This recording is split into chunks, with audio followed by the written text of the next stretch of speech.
بسم اللہ الرحمن الرحیم۔ السلام علیکم دوستو، حضرت یونس علیہ السلام کا نام قرآن میں تھوڑا سا ذکر سورۃ النساء آیت 163 اور سورۃ الانعام آیت 86 میں آیا ہے، لیکن ان کی کہانی ڈیٹیل سے 4 سورتوں میں بیان کی گئی ہے۔ سورۃ الیونس آیت 98، سورۃ الانبیاء آیت 87 اور 88، سورۃ الصافات آیت 139 سے 48، سورۃ القلم آیت 48 سے 50۔ حضرت یونس علیہ السلام کا نام یونس بن متا ہے، کیونکہ آپ مچھلی کے پیٹ میں چلے گئے تھے، اس لیے آپ کو ذوالنون اور صاحب الحوت یعنی مچھلی والا کہا جاتا ہے۔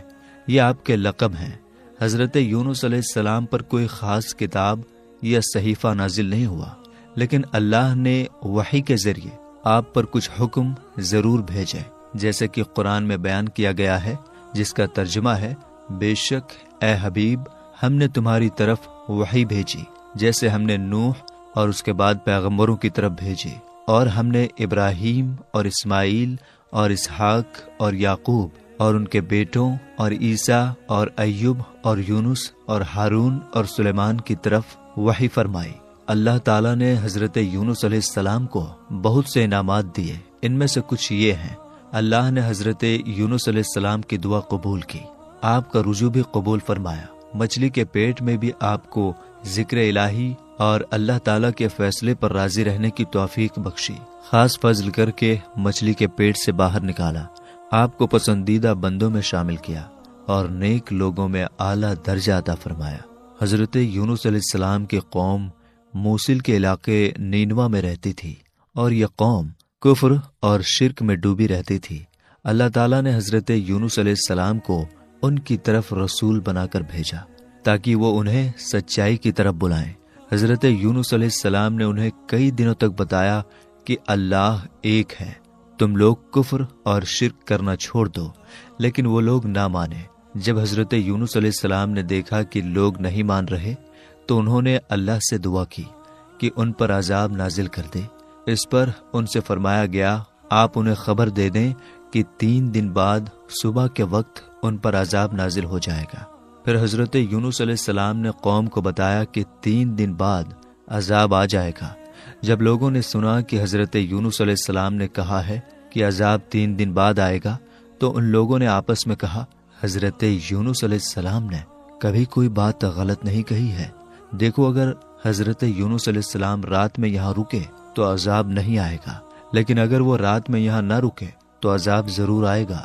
جب رات آئی تو حضرت یونس علیہ السلام وہاں سے چلے گئے۔ صبح ہوئی تو آسمان پر ایک کالا اور خوفناک بادل چھا گیا اور دھواں ہر طرف پھیل گیا۔ لوگوں نے دیکھا کہ عذاب آ رہا ہے تو ان لوگوں نے حضرت یونس علیہ السلام کو تلاش کیا، مگر وہ نہیں ملے۔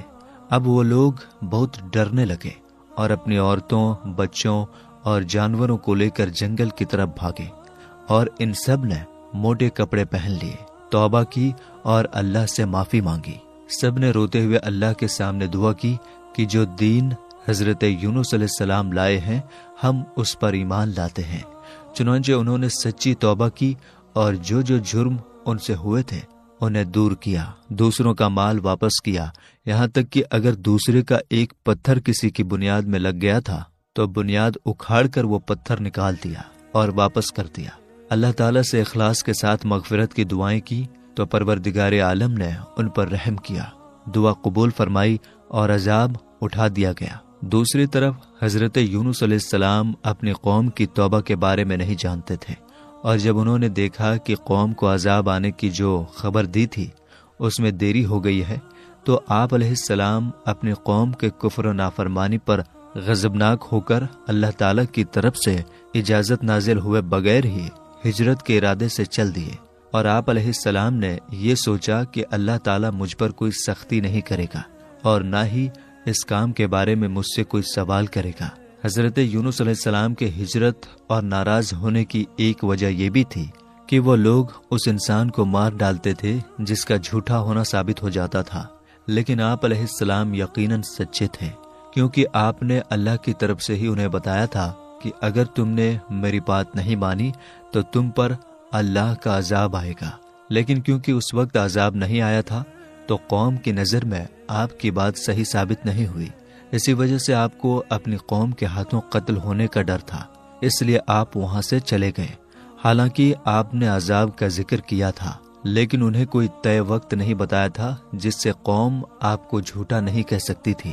حضرت عبداللہ بن عباس اور حضرت وہب رضی اللہ تعالی عنہما کا قول ہے کہ حضرت یونس علیہ السلام نے اپنی قوم سے عذاب کا وعدہ کیا تھا۔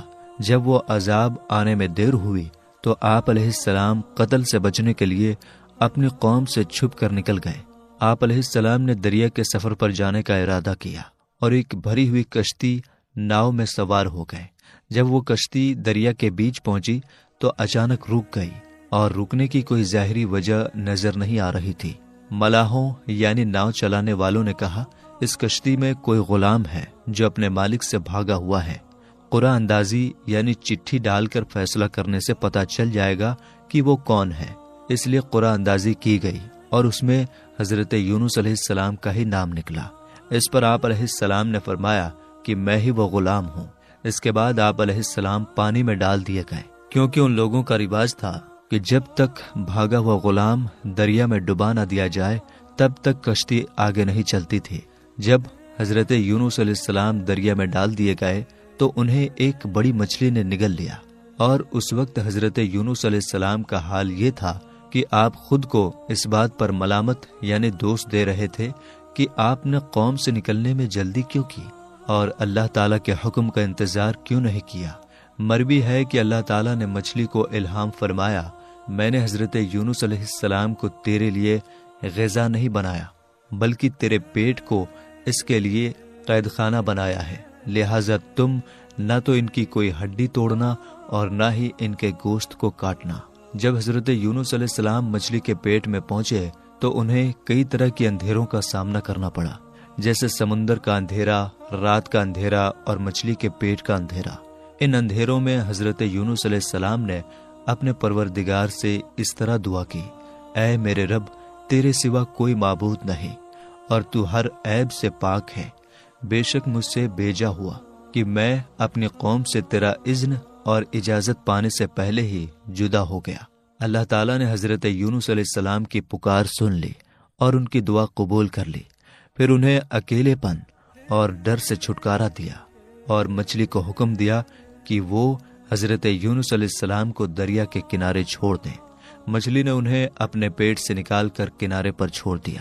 جب حضرت یونس علیہ السلام نے دعا مانگی تو اللہ تعالیٰ نے انہیں مچھلی کے پیٹ سے نکال کر میدان میں ڈال دیا، اور مچھلی کے پیٹ میں رہنے کی وجہ سے آپ ایسے کمزور، دبلے پتلے اور نازک ہو گئے تھے جیسے بچہ پیدائش کے وقت ہوتا ہے۔ آپ علیہ السلام کے جسم کی خال نرم ہو گئی تھی اور بدن پر کوئی بال باقی نہ رہا تھا۔ اللہ تعالیٰ کا ارشاد ہے، ترجمہ، پھر ہم نے اسے میدان میں ڈال دیا اور وہ بیمار تھا۔ حضرت یونس علیہ السلام مچھلی کے پیٹ میں کتنے دن رہے، اس کے بارے میں الگ الگ باتیں کہی گئی ہیں۔ کچھ کہتے ہیں کہ وہ اسی دن نکالے گئے، کچھ کہتے ہیں 3 دن، کچھ 7 دن، کچھ 20 دن اور کچھ کہتے ہیں کہ 40 دن کے بعد مچھلی کے پیٹ سے نکالے گئے۔ جس جگہ حضرت یونس علیہ السلام مچھلی کے پیٹ سے باہر آئے تو وہاں کوئی چھاؤں نہیں تھا، یعنی سایہ نہیں تھا، تو اللہ تعالیٰ نے ان کی حفاظت کے لیے اور انہیں مکھیوں سے بچانے کے لیے وہاں کدو کا پودا اگا دیا۔ اس کے علاوہ اللہ کے حکم سے روز ایک بکری آتی اور اپنا تھن حضرت یونس علیہ السلام کے منہ میں دیتی، جس سے آپ صبح اور شام دودھ پیتے تھے۔ اسی طرح دھیرے دھیرے آپ کی مبارک چمڑی مضبوط ہو گئی، بال واپس اگ آئے اور آپ کا شریر طاقتور ہو گیا۔ اللہ تعالیٰ نے حضرت یونس علیہ السلام کو دوبارہ موصل کی زمین پر قوم نینوا کے 1 لاکھ اور اس سے کچھ زیادہ لوگوں کے پاس بہت عزت و احترام کے ساتھ بھیجا۔ ان لوگوں نے عذاب کے نشان دیکھ کر توبہ کر لی تھی۔ پھر جب حضرت یونس علیہ السلام دوبارہ وہاں تشریف لائے تو وہ لوگ پوری طرح آپ پر ایمان لے آئے۔ اللہ تعالیٰ نے اس قوم کو ان کی زندگی کی آخری عمر تک سکون اور آرام کے ساتھ رکھا۔ علامہ عبد المصطفیٰ اعظمی رحمۃ اللہ علیہ فرماتے ہیں کہ حضرت یونس علیہ السلام کی مشکل حالات سے ہمیں یہ سبق ملتا ہے کہ اللہ تعالیٰ اپنے خاص بندوں کو الگ الگ قسم کے امتحان میں ڈالتا ہے، لیکن جب بندے ان امتحان میں صبر اور مضبوطی کے ساتھ کھڑے رہتے ہیں اور مصیبتوں کے بیچ بھی اللہ کو یاد کرنا نہیں چھوڑتے، تو اللہ جو سب سے زیادہ رحم کرنے والا ہے اپنے بندوں کی مدد ایسے طریقوں سے کرتا ہے کہ کوئی سوچ بھی نہیں سکتا۔ سوچئے، جب حضرت یونس علیہ السلام کو کشتی والوں نے سمندر میں پھینک دیا تو ان کی جان بچنے کا کون سا راستہ بچا تھا؟ پھر جب مچھلی نے انہیں نگل لیا تو ان کی زندگی کا کون سا سہارا رہ گیا تھا؟ لیکن اسی مشکل حالات میں جب انہوں نے آیت کریمہ کا وظیفہ پڑھا تو اللہ تعالیٰ نے انہیں مچھلی کے پیٹ میں بھی زندہ اور محفوظ رکھا۔ پھر اللہ تعالیٰ نے انہیں مچھلی کے پیٹ سے نکال کر ایک میدان میں پہنچا دیا اور تندرستی کے ساتھ ان کی قوم اور وطن میں پہنچا دیا۔ ان کی تبلیغ کی وجہ سے 1 لاکھ سے زیادہ لوگوں کو ہدایت مل گئی۔ حضرت عبداللہ رضی اللہ تعالی عنہ سے روایت ہے، حضور اکرم صلی اللہ تعالی علیہ وسلم نے ارشاد فرمایا، تم میں سے کوئی ہرگز یہ نہ کہے کہ میں حضرت یونس علیہ السلام سے افضل ہوں۔ یہاں لفظ میں 2 احتمال ہیں۔ نمبر 1، اس سے مراد نبی کریم صلی اللہ تعالی علیہ وسلم کی ذات مبارکہ ہے۔ اس صورت میں حدیث پاک کے 3 محمل ہیں۔ نمبر 1، یہ فرمان اس وقت کا ہے جب آپ صلی اللہ تعالی علیہ وسلم کو حضرت یونس علیہ السلام سے اپنے افضل ہونے کا علم نہ تھا، اور جب معلوم ہوا تو اس وقت فرمایا میں اولاد آدم کا سردار ہوں۔ نمبر 2، یہاں یہ نہیں فرمایا کہ حضرت یونس علیہ السلام ان سے یا دیگر انبیاء علیہم السلام سے افضل ہیں، بلکہ خود کو ان سے افضل کہنے سے منع کیا، اور یہ حضور اکرم صلی اللہ تعالی علیہ وسلم کی عاجزی و انکساری کی دلیل ہے، نہ کہ حضرت یونس علیہ السلام کے حضور صلی اللہ تعالی علیہ وسلم سے افضل ہونے کی۔ نمبر 3، آپ صلی اللہ تعالی علیہ وسلم نے یہ بات اس لیے فرمائی تاکہ قرآن کریم میں حضرت یونس علیہ السلام کے بیان کردہ واقعے کو بنیاد بنا کر کوئی جاہل آپ علیہ السلام کا مقام کم ہونے کا خیال نہ کرے۔ علماء فرماتے ہیں حضرت یونس علیہ السلام نے جو کیا اور جو کچھ ان کے ساتھ ہوا، اس کی وجہ سے آپ علیہ السلام ذرہ بھر بھی مقام نبوت سے نیچے نہیں آئے۔ نمبر 2، لفظ میں سے مراد ہر کہنے والا ہے۔ اس صورت میں حدیث پاک کا مطلب یہ ہوگا کہ کوئی امتی عبادت، علم اور ان کے علاوہ دیگر فضائل میں اگرچہ کتنے ہی بڑے مقام تک پہنچ جائے لیکن وہ درجہ نبوت کو نہیں پا سکتا۔ اس لیے کوئی بندہ خود کو حضرت یونس علیہ السلام سے افضل نہ کہے، کیونکہ وہ نبی ہے اور تو نبی نہیں ہے۔ اس کی تائید اس حدیث پاک سے بھی ہوتی ہے جس میں ارشاد فرمایا، کسی بندے کو لائق نہیں کہ وہ کہے میں حضرت یونس بن متی سے افضل ہوں۔ حضرت سعد بن مالک رضی اللہ تعالی عنہ سے روایت ہے، رسول اللہ صلی اللہ تعالی علیہ وسلم نے ارشاد فرمایا، کیا میں تمہاری اللہ کے اس اسم اعظم کی طرف رہنمائی نہ کروں جس کے ساتھ جب بھی دعا کی جائے تو وہ قبول ہو جائے اور جب سوال کیا جائے تو عطا ہو جائے؟ وہ حضرت یونس علیہ السلام کی دعا لا الہ الا انت سبحانک انی کنت من الظالمین ہے، جو انہوں نے اندھیروں میں 3 بار کی تھی۔ ایک شخص نے عرض کیا، یا رسول اللہ صلی اللہ تعالی علیہ وسلم، یہ حضرت یونس علیہ السلام کے ساتھ خاص تھی یا تمام مسلمانوں کے لیے ہے؟ آپ صلی اللہ تعالی علیہ وسلم نے ارشاد فرمایا، کیا تم نے اللہ تعالیٰ کا یہ ارشاد نہیں سنا جس کا ترجمہ ہے، اور اسے غم سے نجات بخشی اور ہم ایمان والوں کو ایسے ہی نجات دیتے ہیں؟ مراد یہ ہے کہ یہ دعا حضرت یونس علیہ السلام کے لیے خاص نہیں، مسلمانوں کے لیے بھی ہے۔ جب وہ ان الفاظ کے ساتھ دعا مانگیں گے تو ان کی دعا بھی قبول ہوگی۔ حضرت سعد رضی اللہ تعالی عنہ سے روایت ہے، نبی اکرم صلی اللہ تعالی علیہ وسلم نے ارشاد فرمایا، مچھلی کے پیٹ میں حضرت یونس علیہ السلام نے یہ دعا مانگی، لا الہ الا انت سبحانک انی کنت من الظالمین، اور جو مسلمان اس کے ذریعے اللہ تعالیٰ سے دعا مانگے گا تو اس کی دعا قبول کی جائے گی۔ ایک مرتبہ کسی نے عرض کیا کہ یا رسول اللہ صلی اللہ تعالی علیہ وسلم، آپ کدو شریف بہت پسند فرماتے ہیں۔ رسول کریم صلی اللہ تعالی علیہ وسلم نے ارشاد فرمایا، ہاں، یہ میرے بھائی حضرت یونس علیہ السلام کا درخت ہے۔